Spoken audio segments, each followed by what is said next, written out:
आप देख रहे हैं एनएमटी न्यूज और आपको रखे सबसे आगे। सेना के टैंकों के लिए चाहिए प्लेटफॉर्म आधारित counter drone system, drone attack से बचाने के लिए जरूरी। नई दिल्ली। भारतीय सेना को अपने टैंकों को ड्रोन अटैक से बचाने के लिए प्लेटफॉर्म आधारित काउंटर ड्रोन सिस्टम की जरूरत है, जिसके लिए सेना ने सभी स्वदेशी कंपनियों और पीएसयू से जानकारी मांगी है। सेना अपने टैंकों के लिए इन काउंटर ड्रोन सिस्टम को मेक इन इंडिया के तहत लेना चाहती है। सेना को अपने T-19 और T-72 टैंकों के लिए इस तरह के करीब 75 प्लेटफॉर्म आधारित काउंटर ड्रोन सिस्टम की जरूरत है। सेना के एक अधिकारी के मुताबिक दुनिया भर में चल रहे अलग अलग युद्धों ने दिखाया है कि टैंक के लिए खतरा सिर्फ सामने से ही नहीं सीमित नहीं है, बल्कि युद्ध के मैदान में अलग अलग तरह के ड्रोन की मौजूदगी बढ़ने से यह खतरा हर दिशा में हो गया है। टैंक में आर्मर प्रोटेक्शन बढ़ाकर उसकी सुरक्षा बढ़ाने का ज्यादा स्कोप नहीं है, क्योंकि उससे उसकी गतिशीलता और घातकता भी प्रभावित होती है।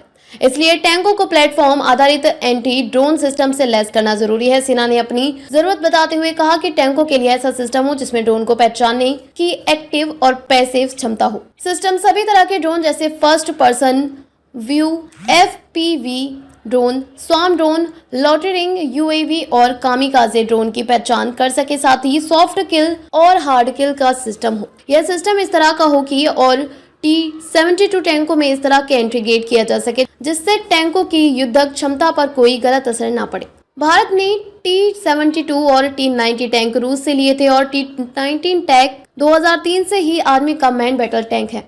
ईस्टर्न लद्दाख में LAC पर जब चीन के साथ तनाव शुरू हुआ और चीनी सैनिक जब पैगोंग लेक के उत्तरी किनारे में फिंगर एरिया में काफी आगे आ गए थे, तब भारतीय सेना ने दक्षिणी किनारे की ऊंची चोटियों पर कब्जा किया और यहां T-19 टैंक भी पहुंचा दिए। रूस यूक्रेन युद्ध में दिखा कि कैसे यूक्रेन ने कम कीमत वाले ड्रोन से रूस के कई $1000 कीमत के टैंकों पर अटैक कर उन्हें नष्ट किया, जिसके बाद रूस को अपनी सैन्य रणनीति में बदलाव भी करना पड़ा। पिछले साल रूस के मॉडिफाइड T-72 और T-90 टैंकों के वीडियो सामने आए हैं, जिसमें टैंक की छत को ड्रोन हमलों से बचाने के लिए उन पर मेटल की जालीनुमा संरचनाएं लगाई गई थी, लेकिन यह तरीका टैंक को बचाने के लिए असरदार साबित नहीं हुआ। इस तरह की जालीनुमा संरचना का इस्तेमाल पहली बार आर्मेनिया अजरबैजान युद्ध के दौरान दिखा। भारतीय सेना ने भी लद्दाख में अपने टैंकों में इस तरह की मेटल रूफ छत लगाई है।